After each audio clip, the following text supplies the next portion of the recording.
दोस्तों टिकटॉक ने यूएस के अंदर यूएस की सरकार के ऊपर आरोप लगाए हैं कि वो यूएस के अंदर अपने ही सिटीजन्स की आवाज को दबाना चाहती है, यानी कि फ्री स्पीच को दबाना चाहती है।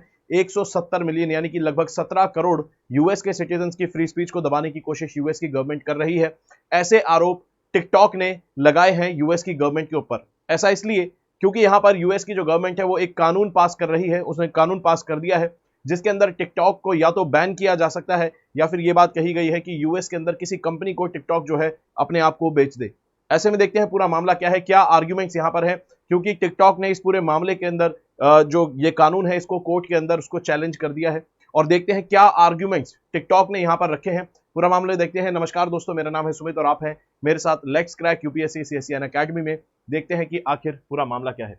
कहता है कि भाई यूएस के अंदर हाल ही में एक बिल पास किया गया था, 24 अप्रैल को ये बिल पास हुआ था जो कि टिकटॉक को बैन करने की या फिर उसको बेचने की बात करता है। ऐसे में इस कानून को यहां पर चैलेंज किया गया है टिकटॉक के द्वारा। तो ये बिल जो है बाइडेन सरकार ने पास कर दिया है। ऐसे में पूरे मामले को देखेंगे दोस्तों, लेकिन उससे पहले इंपॉर्टेंट जानकारी, जैसा कि आप जानते हैं इस साल अनअकैडमी के रिकॉर्ड लेवल पर आपको सिलेक्शंस देखने को मिलते हैं और इसी चीज को सेलिब्रेट करने के लिए अनअकैडमी यहां पर बहुत ज्यादा कोर्सेज को अफोर्डेबल बना चुका है ताकि सभी दोस्त यहां पर कोर्सेज को अफोर्ड कर पाए। और अगर आप 2025 की तैयारी करना चाहते हैं तो आपके लिए एक स्पेशल ऑफर यहां पर है। आप इन कोर्सेज के अंदर एनरोल कर सकते हैं 2025 के कोर्सेज के लिए, अगर सिर्फ आप 24,999 यानी कि 25,000 रुपए में आप 2025 की तैयारी कर सकते हैं। और ऐसे में कुछ प्रॉब्लम्स को सॉल्व करता है ये कोर्स, ये ऑफर। जो कि सबसे पहली प्रॉब्लम है वो है ये है कि अनअफोर्डेबिलिटी, यानी कि अगर कोर्स जो है वो यहाँ पर अब अफोर्डेबल बना दिया गया है। दूसरी प्रॉब्लम ये है किसी भी मीडियम से आप आते हैं, चाहे इंग्लिश मीडियम से हो, चाहे बाइलिंगुअल या फिर हिंदी मीडियम से, आप यहाँ पर क्लासेस ले सकते हैं। और चौथी चीज, ये कोर्सेज 12 महीने के नहीं 15 महीने के आपको टाइम पीरियड में मिलते हैं, यानी कि वैलिडिटी आपको 3 महीने एक्स्ट्रा मिलती है। तो ऐसे में याद रखेंगे ये जो ऑफर है लगभग आपको सिर्फ और सिर्फ 56 रुपए पर डे आपको पड़ता है, ठीक है। तो ऐसे में याद रखेंगे आपको एनरोल करना है तो कोड लगाना होगा SMK लाइव। और ये ऑफर जो है बहुत लिमिटेड टाइम तक है, 11 मई के बाद इसके डेफिनेटली रेट जो है वो बढ़ने वाले हैं। तो आप यहां पर एनरोल कर सकते हैं कोड लगाकर SMK लाइव। अब यहां पर सवाल उठता है कि आखिर जो यूएस सरकार ये कानून लेकर आई है, आखिर ये कानून लेकर आया ही क्यों गया? क्योंकि यहां पर आपने देखा है कि जो टिकटॉक है दरअसल इसकी पेरेंट कंपनी का नाम है बाइट डांस या फिर बिग डांस। बाइट डांस या फिर बिग डांस एक पेरेंट कंपनी है जो कि टिकटॉक को चलाती है और ये एक चाइनीज कंपनी है। और क्योंकि चाइनीज कंपनी है इसलिए यहां पर यूएस के अंदर ये बिल पास किया गया, क्योंकि यूएस के अंदर ये कहा गया कि वहां के कई पॉलिटिशियंस और थिंक टैंक ने कहा कि ये जो कंपनी है यूएस के डेटा को कॉम्प्रोमाइज कर सकती है और चाइनीज गवर्नमेंट का जो प्रोपेगेंडा है उसको यूएस के अंदर फैला सकती है और चाइनीज कंट्रोल यहां पर बना सकती है लोगों के डेटा के ऊपर। तो इन्हीं कंसर्न्स को ध्यान में रखते हुए, नेशनल सिक्योरिटी के कंसर्न्स को ध्यान में रखते हुए यूएस जो है ऐसा कानून लेकर आता है जो कि बात करता है टिकटॉक शायद बैन हो सकता है। बेसिकली ये कानून कहता है कि भाई जो टिकटॉक है ये यूएस के अंदर तभी काम कर पाएगा, तभी कंटिन्यू रह पाएगा अगर यूएस के अंदर ये जो बिग डांस है, ये बिग डांस कंपनी अपने आप को किसी यूएस की कंपनी को बेच दे, वो भी 9 महीने के अंदर। यानी कि यूएस कहता है कि टिकटॉक यहां पर तभी फंक्शन कर पाएगा अगर ये बिग डांस जो है अपने आप को यूएस के अंदर किसी एक कंपनी को बेच दे, वो भी विद इन 9 मंथ्स, ठीक है। यानी कि अपने ऑपरेशंस किसी यूएस की कंपनी को ही ट्रांसफर यहां पर कर दे। इसके अलावा यहां पर कहता है कि भाई अगर इनके स्पेसिफिक केसेस के मामले में टिकटॉक को बैन भी किया जा सकता है अगर नेशनल सिक्योरिटी के कंसर्न्स देखने को मिलते हैं। तो ये कानून यहां पर कहता है। इस बीच जो टिकटॉक है इस कानून को चैलेंज कर चुका है कोर्ट के अंदर और टिकटॉक ने भी अपने कुछ आर्ग्यूमेंट्स यहां पर रखे हैं। आखिर वो आर्ग्यूमेंट्स क्या हैं उनको देखते हैं। कहता है कि यहां पर टिकटॉक कहता है कि 3 रीजन ऐसे हैं जिसकी वजह से यूएस के अंदर आप अगर ऐसा चाहें कि भाई US specific company US specific app चलाए तो ऐसा यहां पर पॉसिबल नहीं है। आप ये चाहते हैं कि जो टिकटॉक एक ग्लोबल कंपनी है ये यहां से अपने आप को यूएस की किसी कंपनी को बेच दे और आप यूएस स्पेसिफिक कोई ऐप चलाएं, तो ऐसा पॉसिबल यहां पर नहीं है। क्योंकि यहां पर कहता है कि पहली चीज तो यह है टिकटॉक एक ग्लोबल कंपनी है जो कि ग्लोबल लेवल पर ट्रेंड जो फॉलोज होते हैं, ग्लोबल लेवल के जो कंटेंट क्रिएटर्स हैं वो आपस में एक दूसरे से जुड़े हुए हैं, ग्लोबल लेवल के ट्रेंड चलते हैं और ये ग्लोबल कंटेंट बनता है। ऐसे में अगर आप यूएस स्पेसिफिक आप ऐप बनाना चाहते हैं तो ऐसे में यहां पर ये एक आइलैंड जैसी ऐप बन जाएगी जिसके अंदर आपको बहुत ज्यादा कम कंटेंट देखने को मिलेगा और कुछ यहां पर लिमिटेड पूल आपको देखने को मिलेगा। और ऐसे में ये जो ऐप होगी फिर सर्वाइव नहीं कर पाएगी क्योंकि इसका जो बेस है वो लिमिटेड हो जाएगा।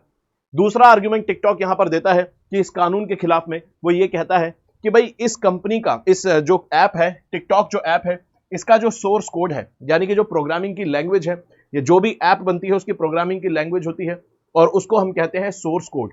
जैसे कोई भी सॉफ्टवेयर होता है उसके पीछे एक लैंग्वेज लिखी होती है, जैसे अलग अलग प्रकार की लैंग्वेज होती है, C++, जावा, अलग अलग प्रकार की, उनका जो लिखा हुआ प्रोग्राम होता है उसको कहते हैं सोर्स कोड।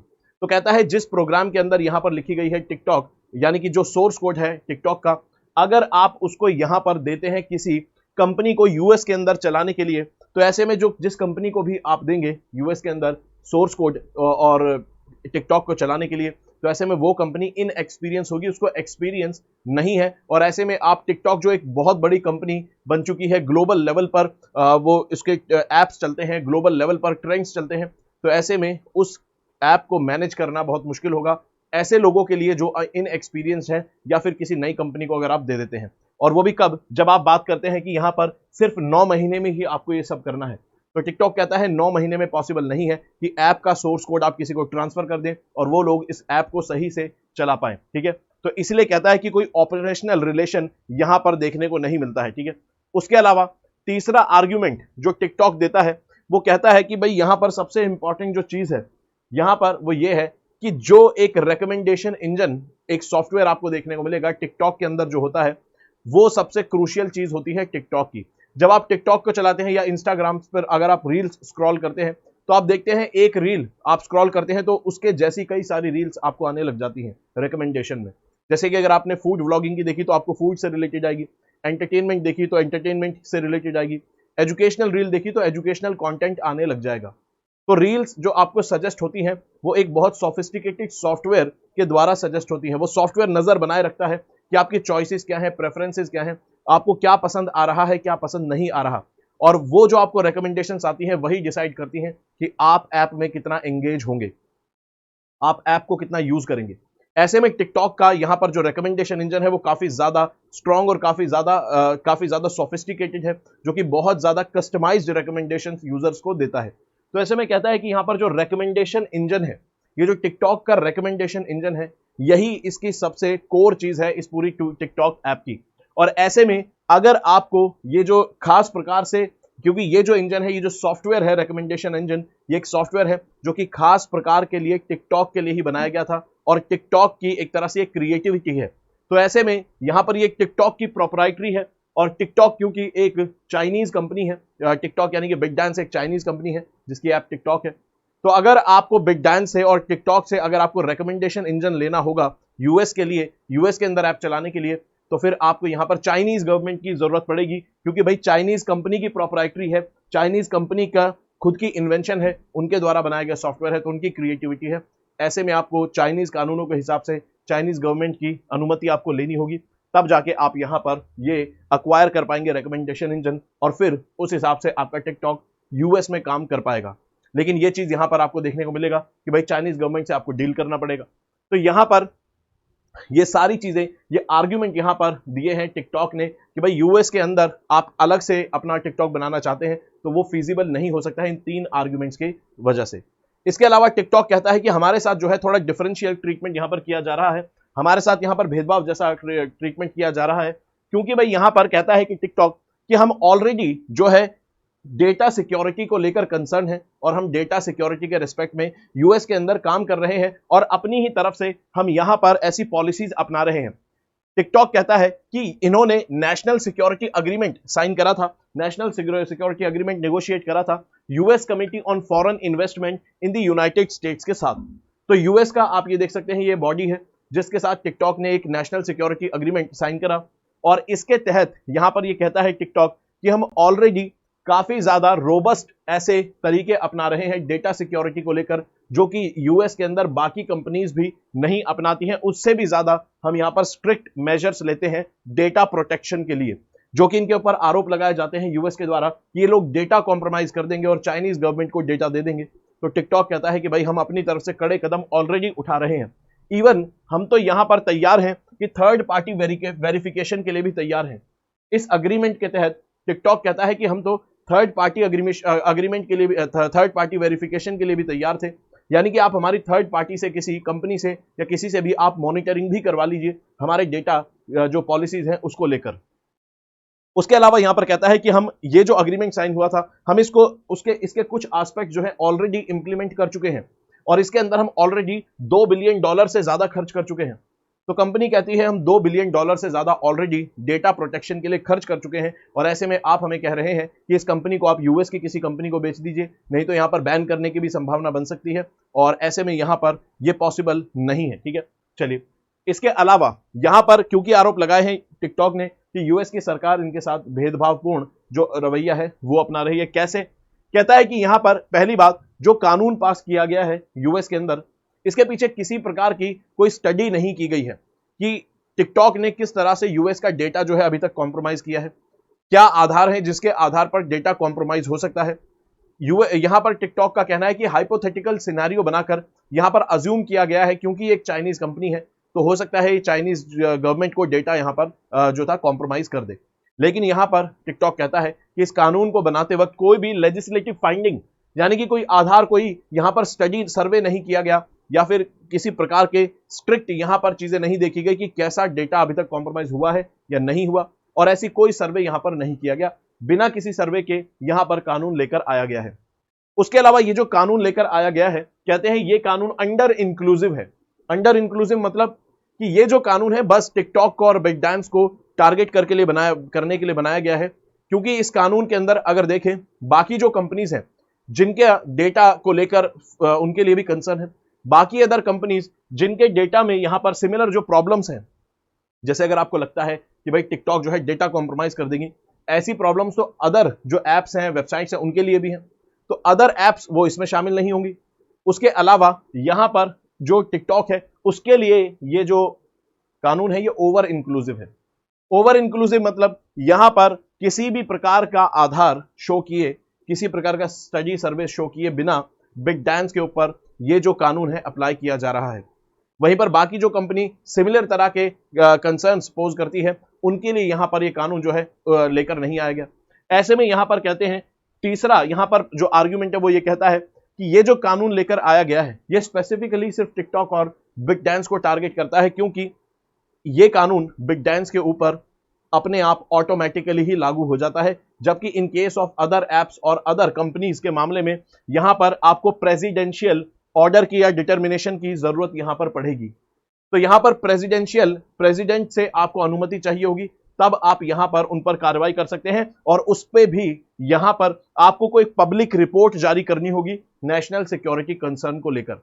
मतलब ये कानून जो है ये बिग डांस और टिकटॉक पर ऑटोमेटिकली लागू हो जाएगा, जो नया कानून आया है। लेकिन अदर कंपनीज के मामले में प्रेसिडेंट का ऑर्डर जारी करना होगा, साथ में वो जो ऑर्डर होगा उसके पीछे एक रिपोर्ट होनी चाहिए जो पब्लिक डोमेन में होनी चाहिए, नेशनल सिक्योरिटी से जुड़ी हुई रिपोर्ट वो होनी चाहिए। तो ऐसे में यहां पर आरोप इस तरह की टिकटॉक लगाता है यूएस के ऊपर, और ऐसे में यहां पर टिकटॉक ये भी कहता है कि यूएस की जो सरकार है ऐसे में ये जो कदम उठाएगी, ऐसे में यूएस की जो सिटीजन्स है, जो 170 मिलियन यानी कि लगभग 17 करोड़ जो सिटीजन्स है यूएस के अंदर, जो बड़े पैमाने पर टिकटॉक को इस्तेमाल करते हैं, कई सारे ट्रेंड्स फॉलो होते हैं, कई सारी मार्केट प्लेसेस वहां से चलते हैं, तो ऐसे में अपने 17 करोड़ सिटीजन्स के जो फ्री स्पीच है उसको कॉम्प्रोमाइज यूएस कर सकता है अगर टिकटॉक पर इस तरह का कदम उठाता है, क्योंकि टिकटॉक वहां पर एक बहुत पॉपुलर ऐप है।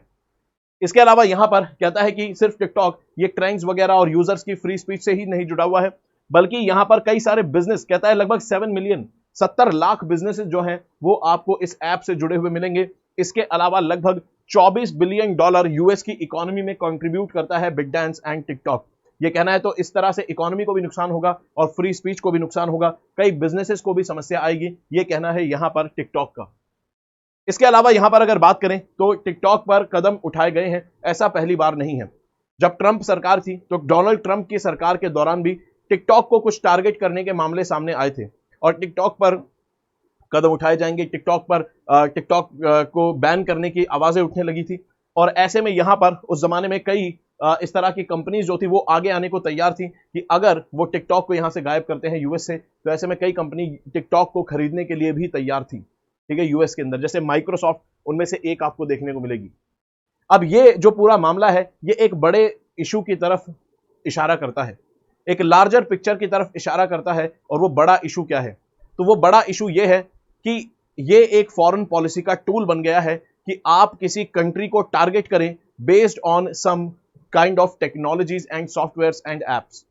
यानी कि अगर दो देशों के बीच के अंदर किसी प्रकार का डिप्लोमेटिक कॉन्फ्लिक्ट है, किसी प्रकार की तनातनी है, तो ऐसे में आप टेक्नोलॉजी का इस्तेमाल करके, कंपनीज को टारगेट करके आप यहां पर अपनी फॉरेन पॉलिसी के टूल्स को इनको इस्तेमाल कर सकते हैं। ऐसा यहां पर बात की गई है कि जैसे फॉरेन पॉलिसी का टूल बन गया है एप्स वगैरह बैन करना, वेबसाइट्स बैन करना, टेक्नोलॉजिकल बैन्स लगाना, ये फॉरेन पॉलिसी का टूल बन गया है। जैसे कि अगर बात करें भारत के अंदर यहां पर हमने देखा था कि लद्दाख में स्टैंड ऑफ हुआ था 2020 के अंदर, जब पूरी दुनिया में कोविड चल रहा था।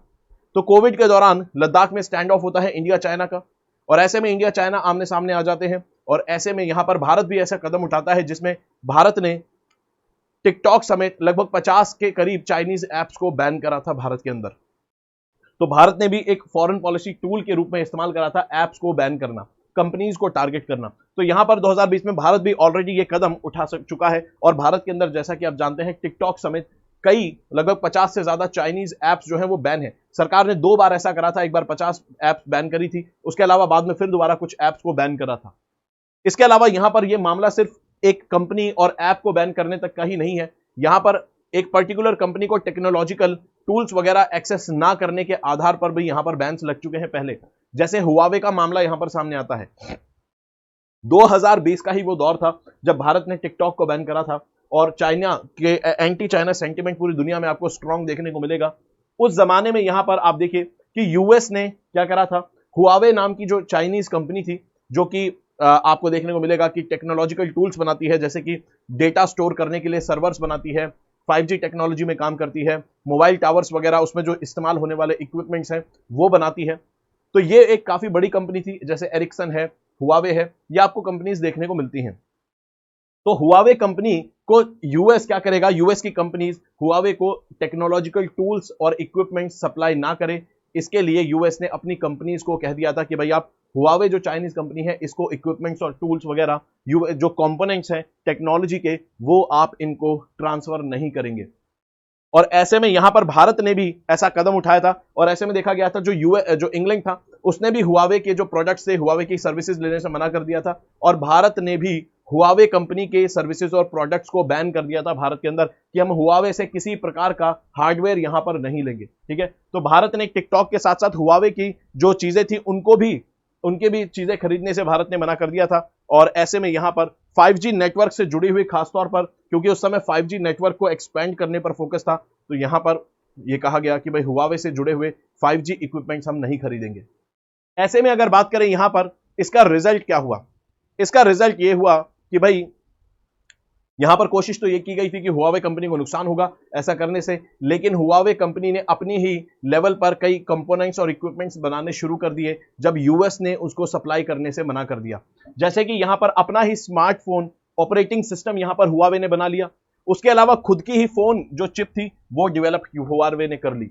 यूएस ने जब कहा कि हम आपको अपने इंटेल की जो चिप है वो नहीं देंगे, और ऐसे में हुआवे ने खुद की ही चिप डेवलप कर ली, साथ में हुआवे में यहां पर खुद का ऑपरेटिंग सिस्टम भी बना लिया। इसके अलावा यहां पर फिर यह देखा गया कि भाई शुरुआत में हुआवे को थोड़ा नुकसान हुआ होगा, लेकिन 2023 के अंदर हुआवे की ग्रोथ यहां पर आपको ज्यादा बढ़ती हुई नजर आती है, और पिछले 4 साल में हुआवे ने जितनी ग्रोथ करी थी उससे ज्यादा ग्रोथ आपको 2023 के अंदर हुआवे को अंदर आपको देखने को मिलती है। और ऐसे में यहां पर इसलिए कहा गया है कि ये जो सैंक्शंस वाली गेम है ये एक डबल एजेड स्वॉर्ड है, यानी कि 2 धारी तलवार है।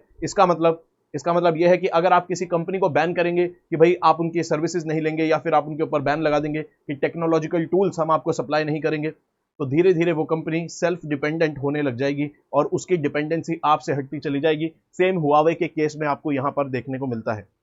और ऐसे में यहां पर ये जो टूल है शॉर्ट टर्म में भले ही फायदेमंद हो सकता है कि आप किसी कंपनी को, किसी टेक्नोलॉजी को आप बैन कर दें, ये शॉर्ट टर्म में फायदेमंद हो सकता है, लेकिन लॉन्ग टर्म में जो कंपनी है, जो देश है, वो सेल्फ सस्टेन हो जाता है और वो डिपेंडेंसी उसकी खत्म हो जाती है दूसरी कंट्री जिसने उसको बैन करा है। ठीक है, तो ये था दोस्तों पूरा मामला, और इसी चीज को ध्यान में रखते हुए यहां पर आगे बढ़ेंगे। और अनअकैडमी का इस बार रिकॉर्ड लेवल पर सिलेक्शन जो हुआ है उसमें आप देख सकते हैं टॉप 4 के अंदर आपको, जो टॉप 10 है उसके अंदर आपको टॉप 4 अनअकैडमी के लर्नर्स देखने को मिलते हैं, इंक्लूडिंग AIR 1।